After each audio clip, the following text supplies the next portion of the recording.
fill our hearts with the love of Muhammad sallallahu alaihi wasallam, and make that a guiding light for us. Bless us to follow him in his guidance, in his character. Make us of his true supporters and followers.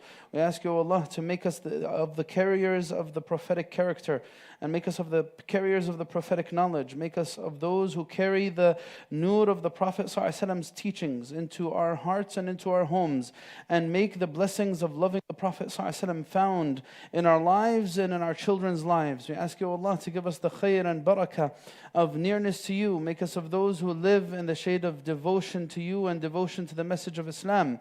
O Allah, we ask you to bless our lives and our livelihood, to give us guidance. O Allah, make us steadfast upon the right path. O Allah, make us steadfast upon the right path. Facilitate for us our affairs. O Allah, we ask you to remove from our lives trials and afflictions. We ask you, O Allah, if anyone has come to the masjid today with any trial or affliction, that you relieve them of it. And we ask you, Allah, if anyone has come to the masjid today with any request and any prayer, that you fulfill for them their prayer and their request in the most beautiful way, in the most excellent way. You are al-Muhsin, Ya Rabbil Alameen. We ask you, O Allah, to better our affairs and better our conditions as individuals and as families and as an ummah. O Allah, be with our brothers and sisters in the east and west. Facilitate the affairs of our brothers and sisters in Morocco. O Allah, we ask you to accept those who passed away in the earthquake among the shuhada. We ask you, O Allah, to be with our brothers and sisters in Libya. And we ask you to accept those who passed away through drowning or by drowning, to accept them among the shuhada. We ask you, Allah, to give healing for the ummah of Muhammad sallallahu alaihi wasallam, and to give charge of our affairs to the best of us, not the worst of us. O Allah, give charge of our affairs to the best of us, not the worst of us. We ask you, O Allah, to bless our moments in this dunya, and to make the last moment that we have in this dunya the La ilaha is said upon La ilaha illallah Muhammadur Rasulullah. We ask you, Allah, to make the best of our actions the last of our actions, and the best of all days the day we meet you and you're pleased with us, Ya Rabbil Alameen. We ask you, Allah, to make us of those who enter Jannah without any accountability, without any punishment, Ya Rabbil Alameen. Ameen, ameen. Wa akhir da'wan alhamdulillahi Rabbil Alameen. Amma ba'd, jazakumullah khair for attending today. As we go over another aspect of our beloved Prophet ﷺ's life. Last week we also spoke about the Prophet ﷺ, and we spoke about building meaningful love for the Prophet ﷺ. That's what we spoke about last week. Many of you asked for a part 2. Today's the part 2. The topic is about reflections on refining etiquette, on learning adab through the Prophet ﷺ. How does the Prophet ﷺ teach us to manage things in our lives, to react to things? What should we say in different situations? How should we conduct ourselves? How did he ﷺ conduct himself in different situations? This is a blessed month, the blessed month of Rabi' al-Awwal. And throughout the year, we seek to be a people who immerse themselves in the prophetic example. But especially now, this is a blessed time to think about the Prophet ﷺ, his seerah and his shama'il and all that is relating to that. So that's what we're going to go over tonight, inshaAllah. Before we get into all of that, I'm going to pass it to Akhi Adam so that he could share some of the announcements, some of the things that are happening in the masjid that you could invest your time in, inshaAllah. I'm going to pass it over to him, inshaAllah. Tfaddal. Assalamu alaikum wa rahmatullahi wa barakatuh, everyone. Barakallahu feekum for joining us this week. Inshallah, just a few announcements. We'll make this quick so we get into the fun stuff. We have a Mawlid event happening this Saturday, the 30th, from 7 to 9:30. I encourage everybody to attend, especially in the spirit of what this Friday forum is about. We have a seerah class. Actually, so the fall semester is started last week for the masjid. So the seerah class is going to be, every week. It started on the 17th, every day, 7 p.m. Well, actually, it'll be after Maghrib, every Sunday. We also have a fiqh al-salah class, also started last week. It's every Tuesday. It'll start right after Salat al-Isha, inshallah. This week, that happens to be, we decided to second session, yeah. And so inshallah, oh, actually one more thing, we have a wonderful dhikr and fikr with Shaykh Yasir on Thursdays, 7:30, 7:30. I encourage everybody to attend. Dhikr, fikr, great to, inshallah, bring us all together. It's a wonderful community event, again, happening every Thursday. Just a few housekeeping items. We're going to have snacks on both sides. If you're going to have any talks, please keep it out of the main musalla. And inshallah, yeah, we'll get it going. And we have the Slido QR code here on the left side. Scan it. You'll be able to throw your questions in there. We're going to pick any relevant questions, and the questions that are the most upvoted, well, we'll be able to see, and inshallah, we'll get to those. And if you have any questions that you want to get to us directly, just raise your hand and we'll call upon you, inshallah. Jazakallah khair, akhi Adam. Allah yabarik feek, ya Rabb. Bismillah. So for starters, brothers and sisters, I think that based on our discussion last week, it's very clear that perhaps one of the most impactful aspects of the life of the Prophet ﷺ altogether is his dealing with others. How the Prophet ﷺ teaches us to deal with people. This example is so relevant to us because one of our greatest challenges as human beings, every single one of us could attest to this, is learning how to navigate relationships. It is one of the biggest challenges that we have. Because life is good and easy when it's just me in this equation, when it's just me dealing with myself. Even that has its challenges when you're talking about dealing with your alone time, dealing with mental health issues and all that. But it gets exponentially more complicated when you introduce others to the equation. Whether you're talking about family, or you're talking about friends, or you're talking about work, or you're talking about whoever it is. Anyone that, because everyone brings their own thing to the table.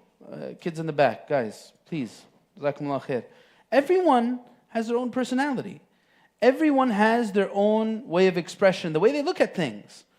And it's not easy to deal with that. Sometimes it's not easy to reconcile between people and their personalities. It is very challenging. But one profound thing that we learn about Muhammad sallallahu alaihi wasallam is that he had the keys to the hearts of people. He knew how to penetrate the hearts of people.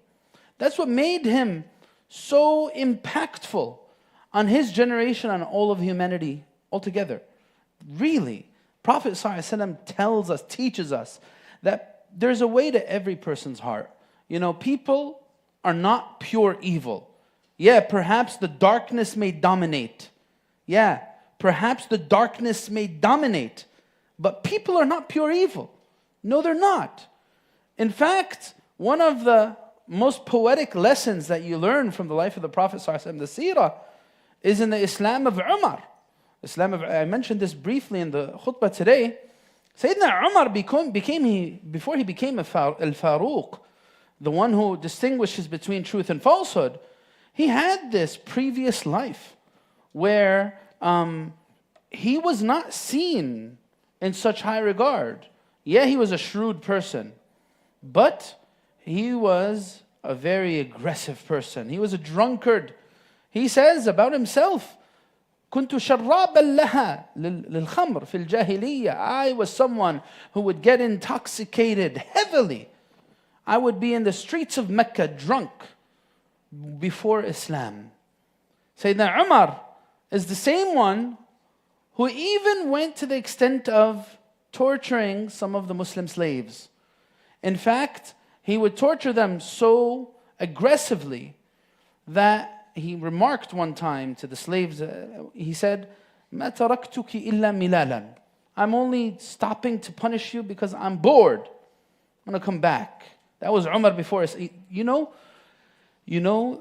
said, there was two Muslims, husband and wife. They said to each other about the Islam of Umar. They were so doubtful of it because of the Prophet ﷺ made a dua. Allahumma a'izz al-Islam bi ahabb al-Umarayni ilayk. Oh Allah, give victory to Islam to the more beloved of the two Umars to you. Now, of course, the Umarayn, this is an expression. They weren't both named Umar. One is Umar and one is Amr. You guys know who the two... Umar ibn al-Khattab is obviously one of them. Who's the other one? Who's the other one? There you go. Amr ibn Hisham, Abu Jahl. Amr ibn Hisham, Abu Jahl. Now, when these two Muslims heard of this, they said, Umar, become Muslim. Wallahi, Umar won't become Muslim until his donkey becomes Muslim. He will not become Muslim. No way. How could someone like this become Muslim? But then when the nur of Islam penetrated his hearts, he became the symbol of justice for Muslims throughout the ages. That's how powerful the message is, brothers and sisters. It teaches us no one is pure evil. Everyone has a key to their heart. And Muhammad ﷺ had the keys to the hearts of everyone around him. He knew how to get to them. Prophet ﷺ teaches us this. He teaches us, I can't tell you how many people I sat with as they seek advice for their problems and their struggles with whoever, family, friends, otherwise. And sometimes the fix is so easy, but it's just so difficult to live by it. And in this regard, there's a scary verse in the Quran. Allah subhanahu wa ta'ala tells us that some people are the engineers of their own plights and their own heartache. They're the engineers of it. Allah subhanahu wa ta'ala says, وَأَمَّا مَنْ بَخِلَ وَاسْتَغْنَى وَكَذَّبَ بِالْحُسْنَى فَسَنُيَسِّرُهُ لِلْعُسْرَى. Some people, the path of hardship has been made easy to them. They're attracted to difficulty.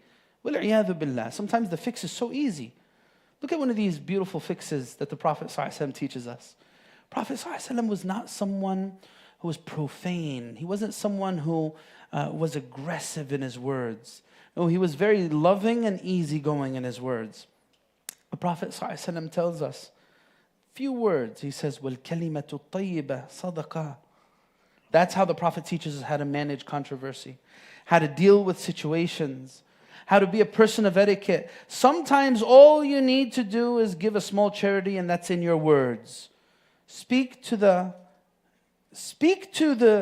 point of tension with prophetic wisdom, and you might find it'll all evaporate. That's a solution and a fix to a lot of family problems, by the way. A lot of family problems happen not because there's a real problem, but because the way we speak of the problem, it makes it 10 times worse. Right? The Prophet ﷺ teaches us how to reel people in, not push people out. It's one of the profound things about the Prophet ﷺ. We mentioned in the khutbah today one of the stories about the bird. You guys know the story of the bird. Everyone should know the story of the bird. The boy with the bird that died. How many of you guys know this? His name is Abu Umayr. Raise your hand if you know this story from the life of the Prophet ﷺ. You guys don't know it. This boy was actually the cousin of Anas ibn Malik, with the brother of Anas ibn Malik. And the Prophet ﷺ saw him sad. He was down. The Prophet ﷺ, as a statesman, put everything aside, and he said, you know what matters right now? And by the way, it wasn't for a photo op. There was no, right now, sometimes people do relief work or stuff like that for photo ops, right? It wasn't for photo op. It was because he cared about human beings. And that's why he was able to win them over. He sat with this boy, and he said to him, Ya Aba Umayr, ماذا فعل النغير? Oh, Abu Umayr, what happened to your small bird? He said, مات يا رسول الله.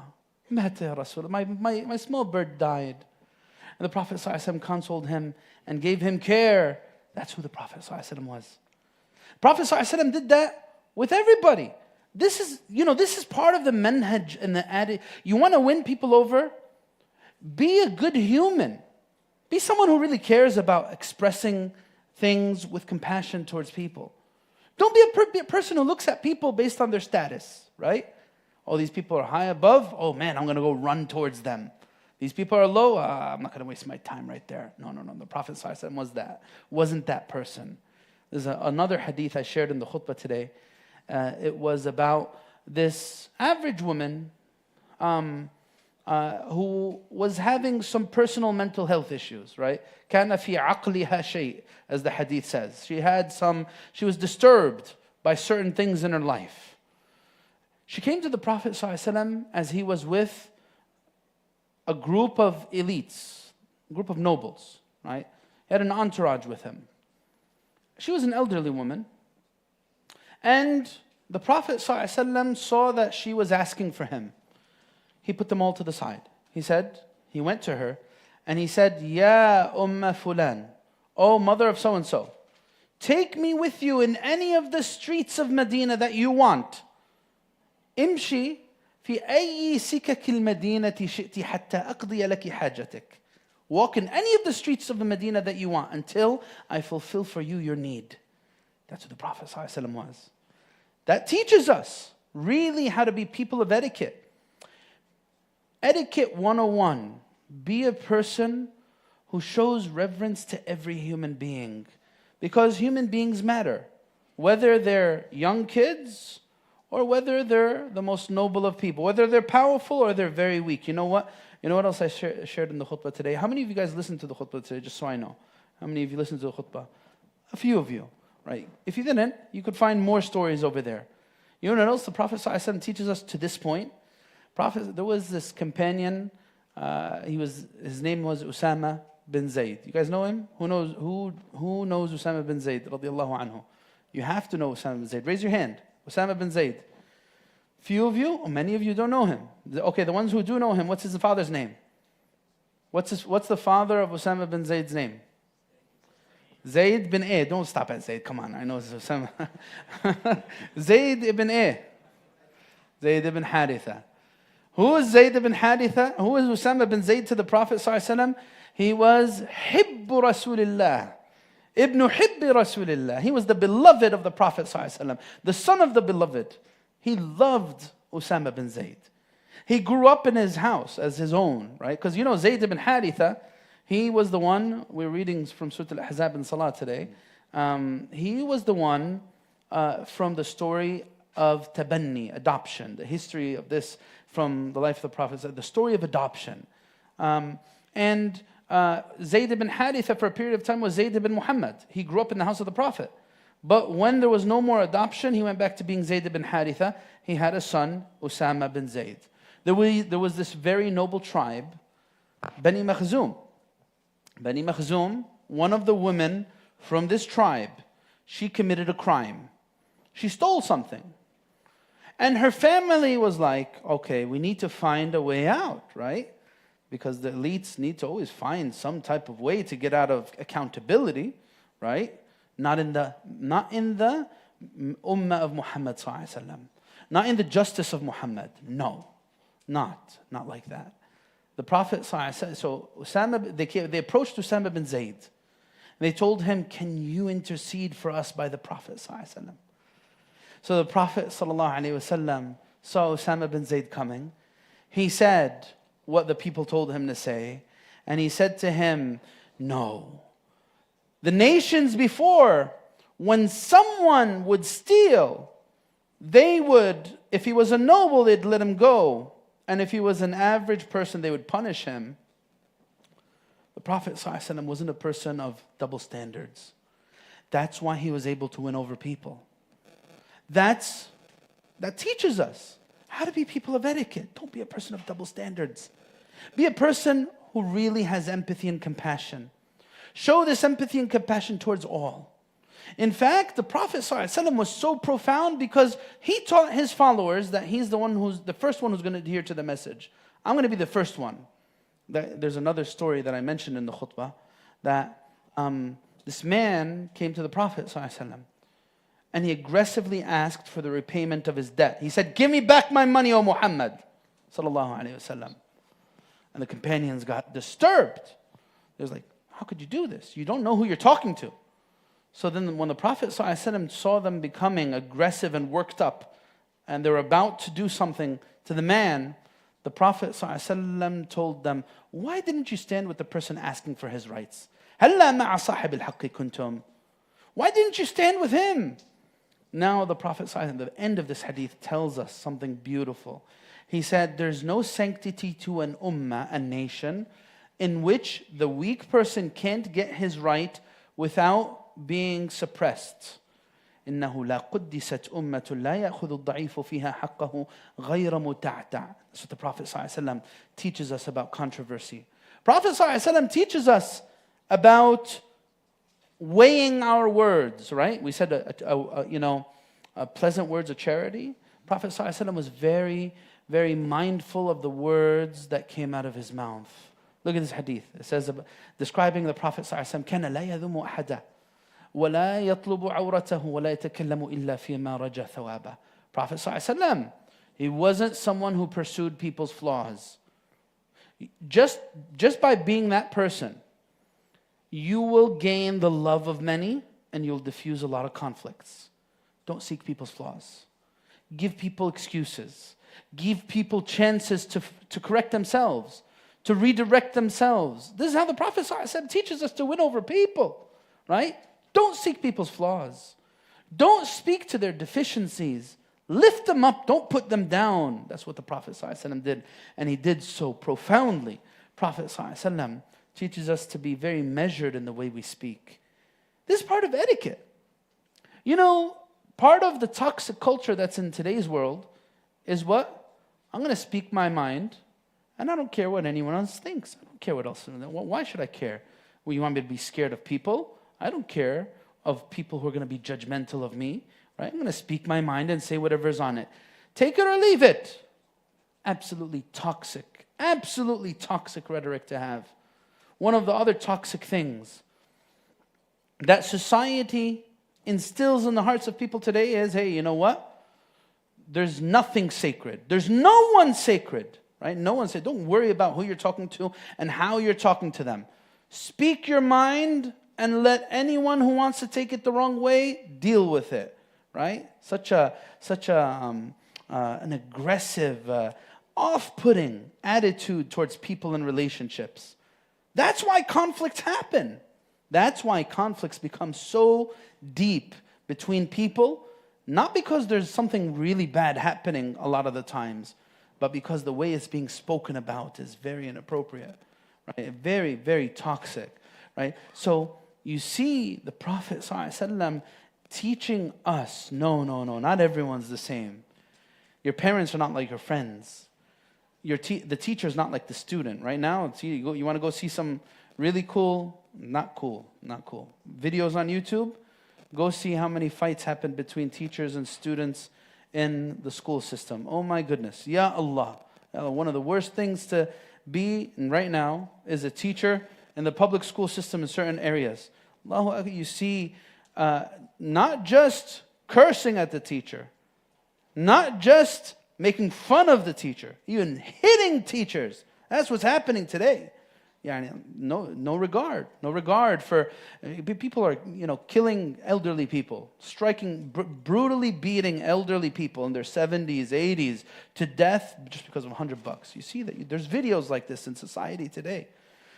Society needs the nur of Muhammad sallallahu alaihi wasallam. We need the nur of Muhammad. Wallahi, if the nur of the sunnah of the Prophet sallallahu alaihi wasallam came into our homes, brothers and sisters, it's going to bring with it so much barakah, so much goodness. This is not something that is divorced from our... No, this is exactly this is what I need. I need more of this in my life. Right? I need more of that. I need to become a person of very refined etiquette. What I think about, what I choose to think about, how I choose to engage with people. It's going to affect how our scholars even teach us the most minute and fine aspects of etiquette. Even the way you deal with the Quran, the way you deal with books of knowledge, the way you speak about the Prophet. Look what the Quran says. Look what the Quran says. لا تجعلوا دعاء الرسول بينكم كدعاء بعضكم بعضا. قد يعلم الله الذين يتسللون منكم لواذا. The Quran says, don't call the Prophet ﷺ Abu al-Qasim. Don't call him that. Call him Rasulullah sallallahu alaihi wasallam, because that etiquette with him will bring you closer to actually following him, right? So that etiquette with knowledge will actually bring you closer to following knowledge. Right? That's why they learned etiquette from long ago. This is a little bit of an introduction. Again, I don't want it to be a straight-up lecture, as we usually don't do straight-up lectures. But I want to really get us to think. Think, brothers and sisters. And you know what? Take this personally to you, your personal situation. Ask yourself this question seriously right now. How much of this, if applied in my own personal life, will actually fix a lot of damage that's there? We don't need to beat around the bush. Everyone's going through stuff. Everyone is going through stuff. Everyone's going through stuff, minor or major, right? Whether it's something I'm dealing with on a personal level or things I'm dealing with in those around me. Everyone's dealing with something, right? With your friends, severing ties with your friends, or being at odds with your parents. So many stories like that, or estranged relationships between siblings. Think about this. Think about the nur of Muhammad sallallahu alaihi wasallam. If it was to be in my life right now, how much will it reduce the conflicts? Again, the Prophet sallallahu alaihi wasallam teaches us a lot in that regard. There's so much that you could say. Look at even how the Prophet sallallahu alaihi wasallam dealt with his enemies. Look how the Prophet sallallahu alaihi wasallam dealt with his enemies. There's hardly anyone in their right mind that would blame the Prophet sallallahu alaihi wasallam if he chose to exact revenge against Quraysh, right? How could they blame the Prophet? These are people who killed his companions, brutalized many of them, seized property wrongfully. They spread rumors. They allied with enemies against him. They sieged Medina. They did all kinds of things. Now that he's in a position of power, how's he going to act? Well, ask yourself this question. Ask yourself this question. You know, many children find themselves in this position when their parents get old, right? I was younger. There's some people that keep on replaying the trauma of their younger years. My parents did this to me. My father said that to me. My parents never did this for me. And so on and so forth. And now parents are older. I'm strong. What am I going to do? If I'm a person who has no fear of Allah Azza wa Jal, I'm going to try to deal with them just like they dealt with me. No, in fact, even worse. A'udhu billah. There's stories like this. Stories like this, brothers and sisters. Right? So the Prophet ﷺ, as he was going back into Mecca, Fath Mecca, one of the companions said something, Al-Yawm Yawmul Malhama. Today is the day that we get our revenge. Prophet ﷺ said, no. Al-Yawm Yawmul Marhama. No, today is the day that we show mercy. Al-Yawm Yawmul Marhama. Right? Again, the Prophet ﷺ, he's giving us a model of etiquette in every single facet of our lives. Now, there's so many different aspects to this discussion, but that just gives you a dose of it. It gives you a dose of it. Let's see what you guys got in terms of questions, in terms of your own experiences. But please take this to heart. This is a conversation for every single one of us. I need to think about this in my personal life, and you need to do the same. Perhaps maybe I'll walk away with one thing today that'll actually fix some of the damage that's been done in my life. Do you have any questions coming in? Yeah, actually, we're getting quite a few questions, some on topic, some off topic. We're going to try to get to the on topic ones first, and then maybe if we have time, we'll get to some of those. But to start us off, what etiquettes can I employ when dealing with my family, specifically family members that I don't particularly like or get along with? What etiquette can you particularly employ with family members that you don't like? Look, first off, there's different sides to this. Like, who are they? Are they mother, father, brother, sister, spouse? Who are they to you? Because does that make a difference? Yes, it does. Of course it makes a difference. There are certain family members that have heavy weight of haqq and right on your shoulders. It makes a difference who you're talking about. And then, what don't you particularly like about them? Are they oppressive? Are they abusive? What are they doing to you? Or you just don't like the way they talk or walk or engage or speak about things? What is it that you don't like? That's a question that we really need to unpack and understand. Maybe it's you that you're being unreasonable in the way you're assessing or dealing or reacting to whatever's going on. That's a thing. And sometimes look, one of the things that you need, that the Prophet ﷺ teaches us through his character, is some situations don't need to be dealt with head on. Some situations don't need to be... Sometimes the solution is to actually do a lot of indirect things that have hardly anything to do with what the person's saying.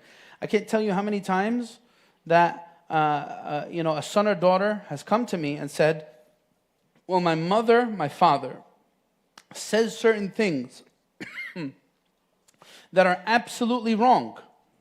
Is Islam telling me that I just need to submit to whatever they say. Of course, that's not what we're talking about. You need to take the discussion from the logical realm to the emotional one.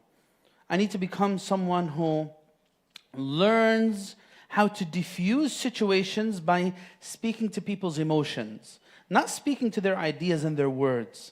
Now look at this. Look how the Prophet ﷺ teaches us this.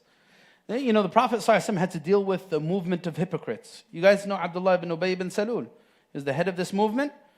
Abdullah ibn Ubay ibn Salul was a person who was set to be the leader of Medina before the Prophet ﷺ came. And the Prophet ﷺ came and stole all of this position from him. That's how he saw it. And in fact, in Surah Al-Munafiqun, it says, "La yukhrijanna al-a'azzu minha al-adhall," right? The greater one, speaking about himself, is going to take out the humbled one, or the degraded one, Muhammad ﷺ. That's how he referred to it, right? What did the Prophet ﷺ do with Abdullah ibn Ubay ibn Salul? This guy was left to do whatever he's going to do for 10 full years throughout the Prophet ﷺ's lifetime, or nearly 10 years, because he passed away during the Prophet ﷺ's life, right? The Prophet ﷺ left him. In fact, one of the companions offered, should we kill this man? This man is clearly doing betrayal. He went out with the Prophet ﷺ in the Battle of Uhud, and tactically, it was a tactic. He said, we will retreat at a certain point. He had a third of the army with they were all from his followers, from the hypocrites. We'll retreat at a certain point just so we make Muhammad ﷺ and his companions feel weaker. This is betrayal. He said, how about we just do away with him? The Prophet ﷺ said, no, leave him be. Don't let rumors go around that Muhammad ﷺ is killing his companions. Right? Sometimes certain things need to be left. Just leave them. Don't deal with them head on. Deal with them with wisdom. Right? Prophet ﷺ knew how to do that. One of the stories that we mentioned today in the khutbah was a man who came into the masjid, and he saw the Prophet ﷺ sitting down with the companions, and he said to him, Ya Rasulullah, i'dhan li bizina. O Prophet of Allah, give me permission to fornicate.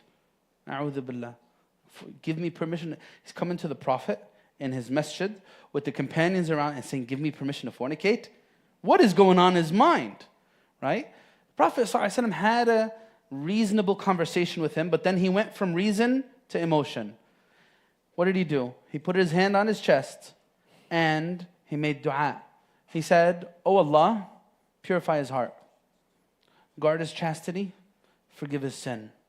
And the man said, since the Prophet ﷺ put his hand on my chest, I never felt tempted to go to those desires ever again.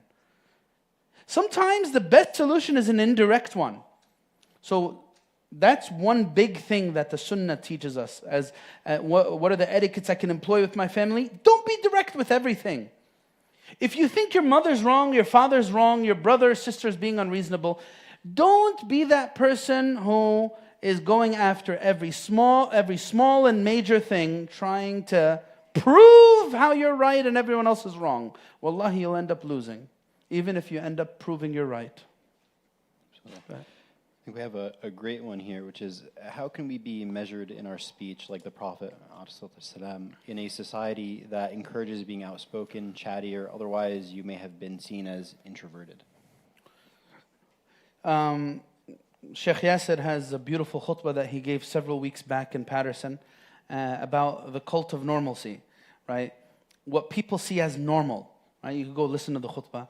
What people see as, do I need to buy into whatever everyone else and what society is telling me? Society is telling me I need to be outspoken. I need to beef up my image. I need to make myself look greater than I am. Do I really need to do that? No, I don't need to do that. Society might make me think I need to do that. Yeah, sure. And I might believe it for a period of time. I might feel deficient if I don't have a $100,000 wedding. Right? I might feel deficient. Right? I might feel deficient if I don't get to experience certain things that people get to experience. But wallahi, it's not like that.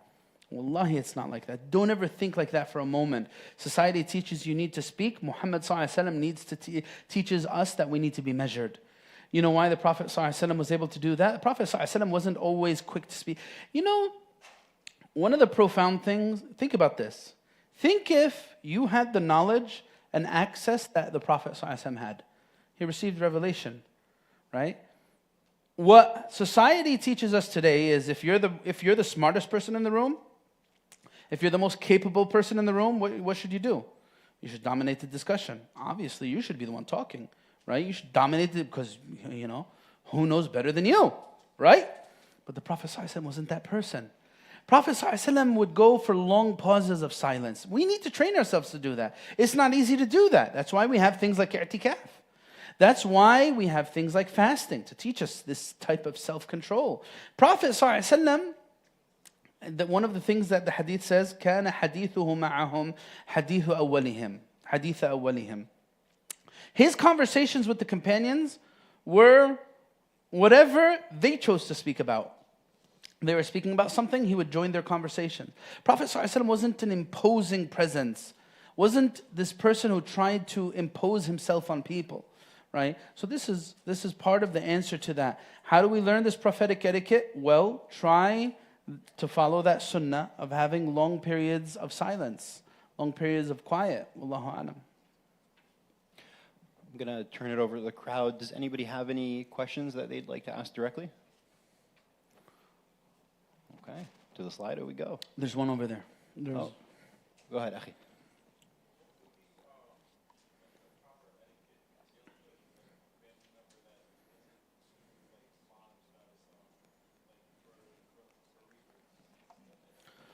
What's the proper etiquette of dealing with a family member who isn't very fond about Islam?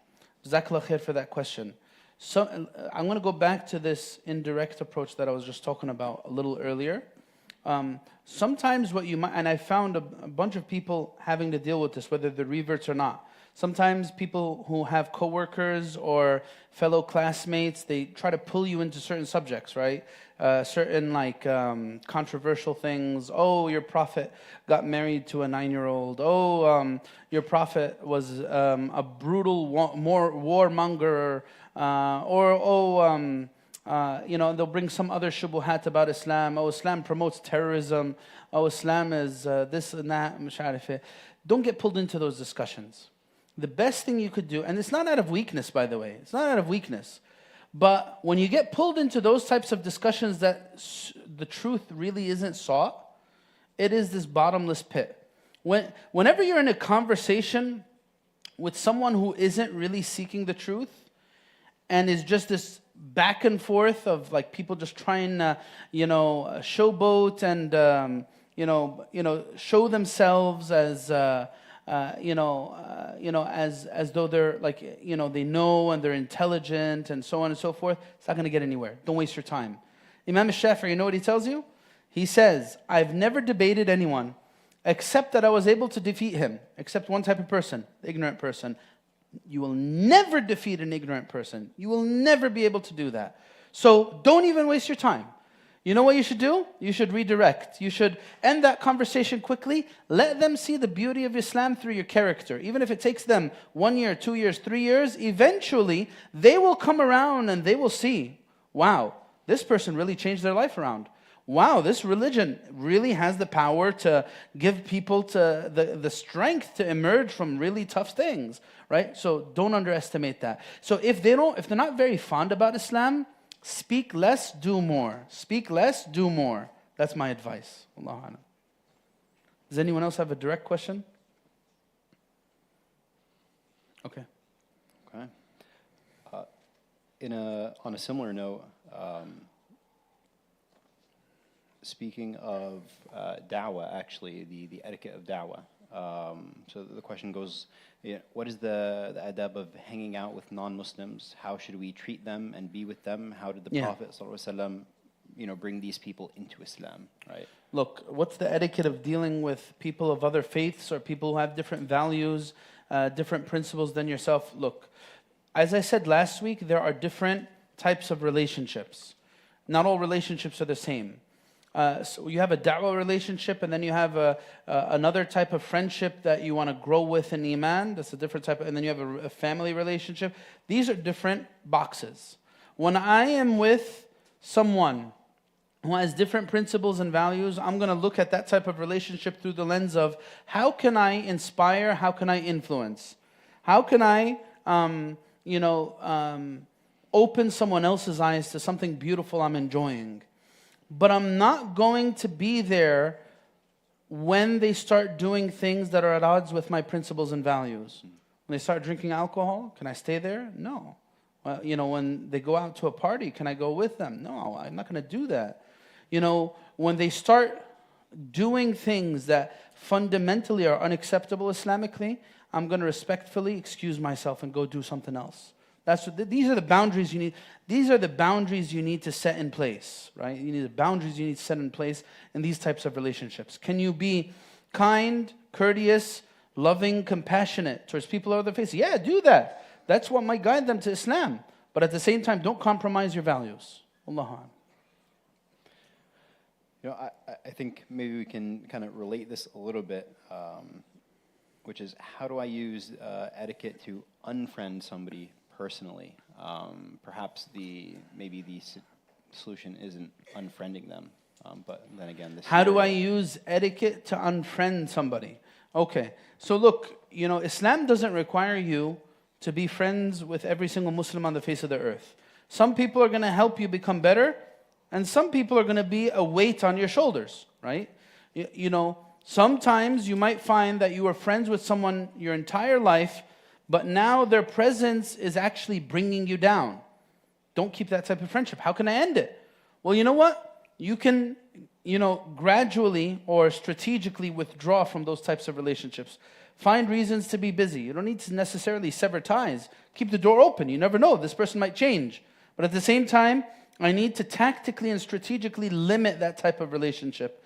Find reasons to be busy, keep a door open, meet from time to time, but don't make it one of those critical relationships that you regularly engage with, especially if it's bringing you down, right? So it needs some wisdom, it needs some thought. The thing about wisdom, it's all about balancing different things. The Prophet ﷺ teaches us this in a very profound way. Yeah.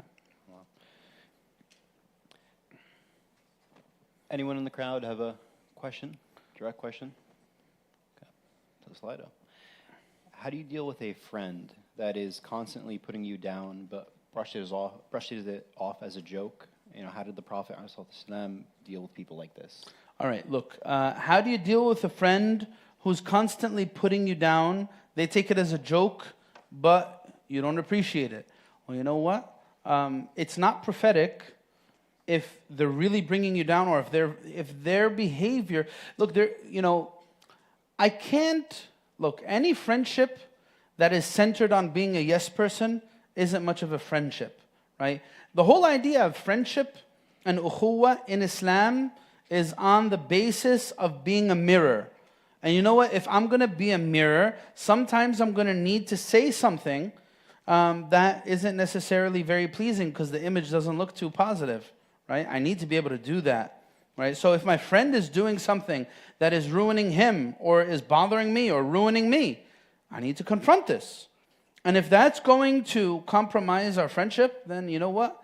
It wasn't really much of a friendship to begin with, right? So no, don't bottle it in. Don't suffocate yourself because you don't know how to deal with it. No, be direct and be very clear on the type of thing that you want to surround yourself with, especially something that the Prophet ﷺ teaches us,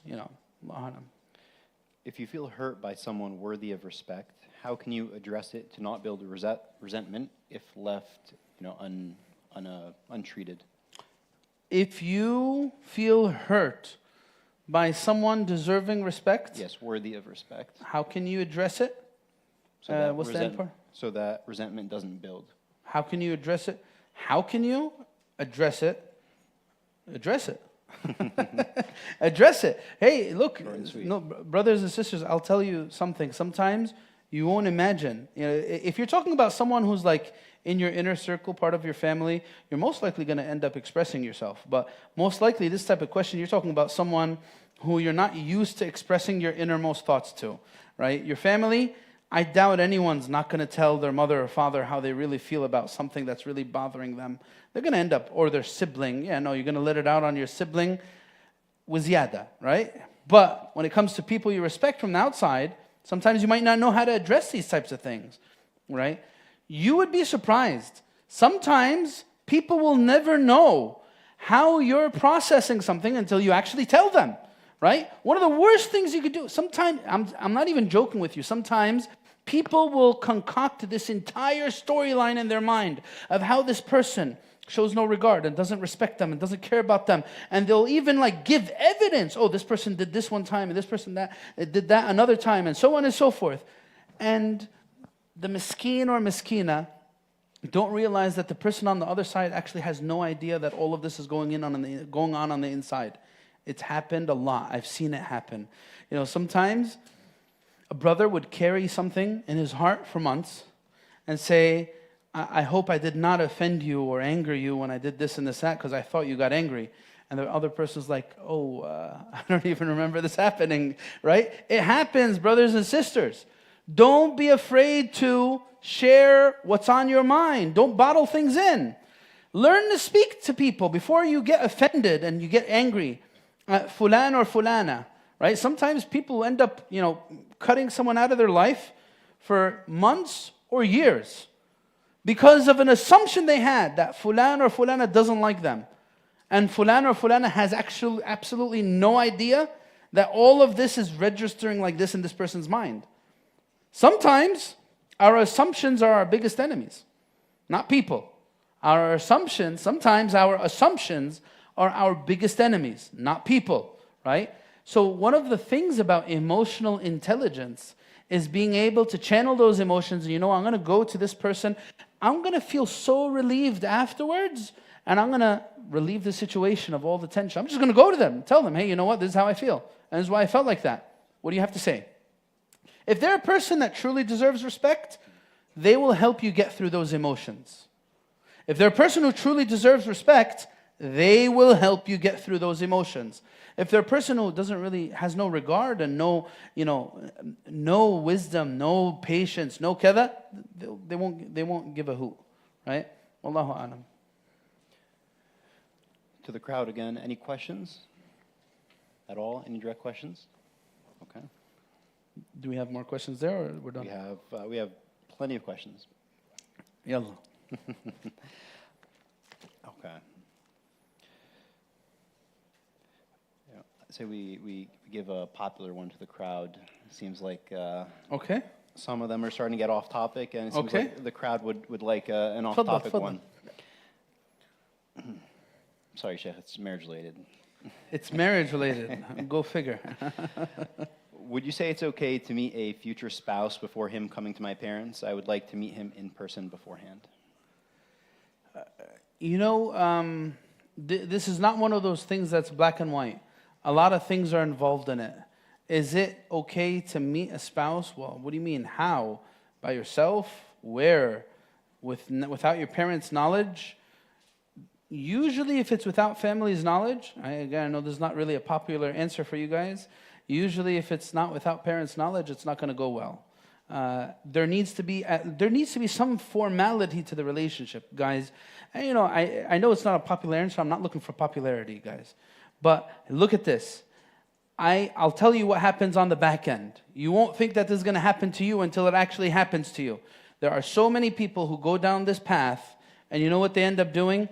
They find themselves interacting with this other person, guy or girl, for months on end before anything actually ever becomes official. Their heart gets attached, and you know what? Heartbreak happens through one way or another. Either he or her loses interest, or the big hammer comes down from the family, says, I will never allow you to marry him, and if you even think about it, you're no longer my daughter. Well, by then, dreams are shattered and crushed and all over the place, and the girl's like, okay, I'm sorry, I can't go on with you. Oh, the scenarios are endless, by the way. Scenarios are endless. I'm not even joking. A lot of people come with this problem. Don't do it. Don't do it. Make it formal. Make it formal and make the interaction limited, and make all parties that need to know. No one's gonna, again, this is, and if you need help, get advice, right? If you have a very difficult mother or father or both, get advice. How should I manage this? Who should, go to your local imam, a mentor, sheikh, whoever else you want to go to, and ask advice. What should I do in this type of... Learn that, because this is not one cookie cutter thing. I'll tell you though, what something is not very good to do, right? Meeting at some coffee shop or Starbucks or مش عارف إيه فين for months on end with some guy or girl, having this whole dream play out in your mind of how this is going to be, my knight in shining armor or the girl of my dreams. And all of this, by the way, ends up leading to a lot of problems. Don't do it. Wallahi, it's not a good idea. So can you possibly meet a person before they have a big interview with your mother or father? Maybe, but under certain measures. And all this needs advice. All this needs advice, and it needs the knowledge of the parties that are aware, that need to be made aware. Allahu A'lam. Slightly back on topic. How did the Prophet deal with debt? So I suppose the etiquettes of dealing with somebody who owes you something. And then in this person's specific situation, somebody owes them and isn't likely to pay. So there's also, I guess, a fifth question there, which is, can you consider that as zakat? Isn't likely to pay, you said? Yeah. All right, so there's a few angles to this question. Look, repayment of debt is a great virtuous thing in our deen. The Prophet ﷺ, he says in the hadith, من أخذ أموال الناس يريد أداءها. Whoever takes the wealth of people seeking to repay it, you know what will happen? Allah will help them repay it. And whoever takes the wealth of others not seeking to repay it, ومن أخذها يريد إتلافها, just seeking to consume it, Allah will ruin this person. That's one thing that we learn from the hadith about the Prophet ﷺ. The other thing we learn about the Prophet ﷺ, look, the Quran tells you, what if you're the creditor? What if you're the one, so that's if you're the debtor. What if you're the creditor? If you're the one who gave the money. The Quran says, وَإِن كَانَ ذُو عُسْرَةٍ فَنَظِرَةٌ إِلَى مَيْسَرَةٍ. If you're dealing with someone who wants to repay you but can't, hey, you know what? Leave them, give them a chance until they can. And if you do this, you'll get reward. Great reward for this. Actually, there's this beautiful hadith. It tells us about this companion. I think his name is Abu Mas'ud. Sayyidina Abu Mas'ud. Anyway, he gave money to this person. And this person kind of disappeared. He stopped showing where he normally would show. And he became a little bit dodgy, right? This person couldn't repay the debt. And he felt very ashamed that he couldn't repay the debt. So then Abu Mas'ud asked him, have you been avoiding me because you can't repay the debt? He said, yes. So then he said, Abshir, فَإِنِّي سَمِعْتُ رَسُولَ اللَّهِ صَلَى اللَّهُ عَلَيْهِ وَسَلَّمَ. Give glad tidings to you. I heard the Prophet ﷺ say that whoever was to relieve a debtor of a loan or a debt that he has in this dunya, Allah Azza wa Jal will relieve him of his wrongdoing on the Day of Judgment. So this is what the Prophet ﷺ told Abu Mas'ud. And Abu Mas'ud had this in mind. He wanted the money back, but then he knew that what is awaiting someone who forgives debts is actually far greater than what the money is going to be worth. On the Day of Judgment, Allah subhanahu wa ta'ala will relieve you of your wrongdoing as a reward for your patience in the repayment of debts. That's a beautiful thing the Prophet ﷺ teaches us about debts. Now, the fiqhi thing. If someone owes me money and I don't think they're going to repay it, do I pay zakah on it? I do not pay zakah on it. If it is, may'us minhu. So there's a few different approaches when it comes to debts and zakah.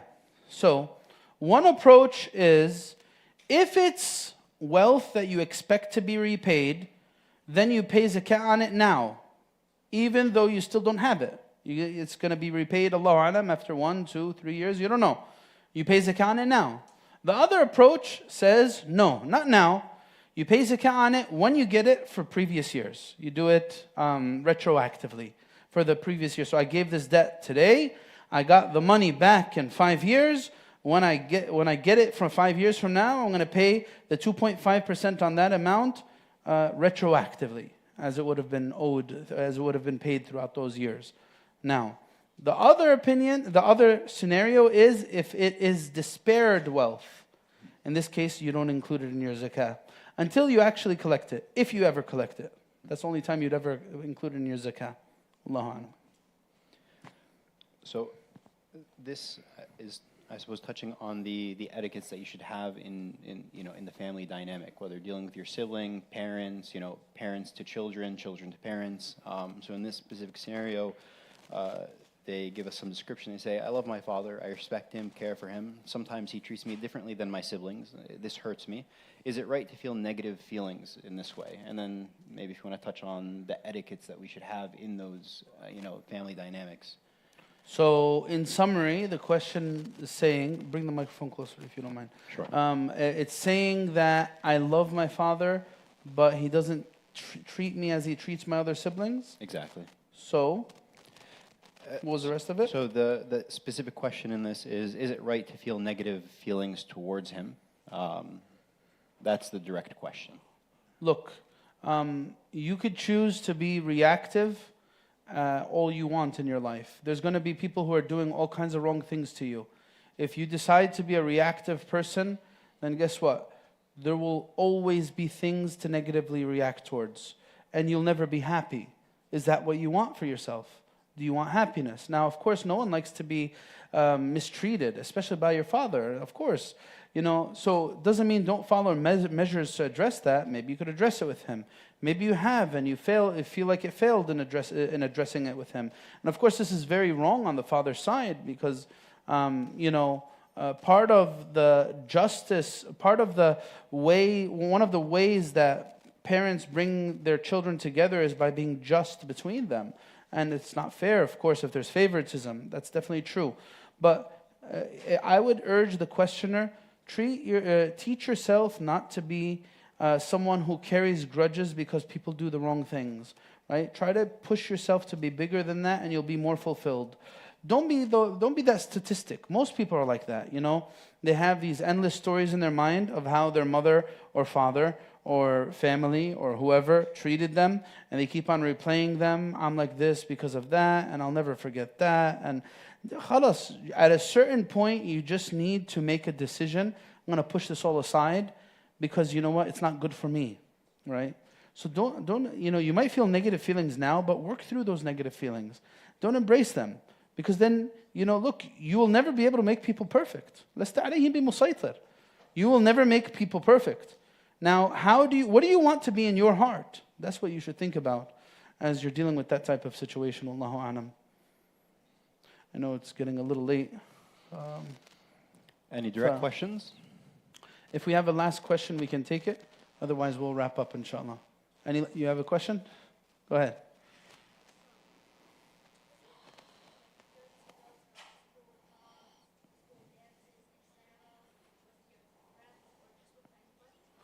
Is it good or okay to go to school proms or dances by yourself or with anybody or even just with your friends?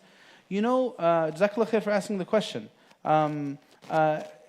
You are what you invest your time in. Just remember that. You are what you dedicate, what you prioritize, what you choose to embrace in your life. You always, as a Muslim, want to try to seek to be around things that are going to lift you up spiritually, bring you closer to Allah's rida. Use this as your guiding mark for anything you're going to decide in your life. Is this going to bring me closer to Jannah or closer to hellfire? Is this going to make me a better person, closer to the Prophet ﷺ and his character, or further away from that? A lot of the times, those types of environments, they have a lot of things that really aren't in line with our principles and values. And, we're human beings. Sometimes we might get pulled into something. I might be a good person, but because something around me that's happening isn't very good, I might be pulled into it. So the advice that we always give to people, don't go to areas like that. You don't want to go. You don't want to be part of that type of culture. You don't need to be part of that culture. You shouldn't feel like you're missing out on something when you're not part of that culture. In fact, if you think about things or you reorient yourself and you start thinking about things in a different way, in fact, you'll find other things more fulfilling to you than wanting to go to that type of situation. I'd replace it with something better. Go with your friends or with a group of friends to somewhere that's going to help you enjoy time, but also teach you something good about life. That's what I would do. So I wouldn't recommend going to those types of things. Wallahu alam. Jazakallah khair for the question. All right. We did say last question, but it seems like someone wants to ask a question there. Last question now. Go ahead. What is it? How about you become closer to Islam and come to the masjid more? Of course. Why not? How do you do it? Oh, how? How do you become closer to Islam and come to the masjid more? There's a lot of things that you could say about doing that. Surround yourself with good people, with good voices. Every one of us needs them. Every one of us needs good voices. Listen to good things. Read good things. You'll find yourself becoming attached to that, right? You know what? The other thing you could do? Remove from your life anything that's negative. The negative things, the sinful things. Anything that's haram, anything that's displeasing to Allah. The more you remove that, and the more you replace it with good things, you're going to find yourself loving the masjid. You're going to love being around the masjid, inshallah.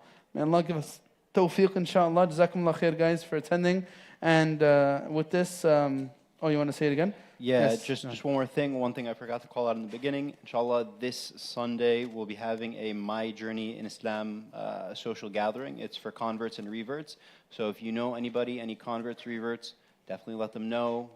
Encourage them to attend. And inshallah, back to you. Jazakallah khair. This Sunday at 1:30, by the way. This Sunday in the masjid at 1:30. It's going to be convert stories. Come to meet other converts or reverts or support them. جزاكم الله خير سبحانك اللهم وبحمدك نشهد أن لا إله إلا أنت نستغفرك ونتوب إليك. As you're leaving, brothers, please stop by our dear brothers who came from Baltimore, Maryland, and help them in any way you can. جزاكم الله خير.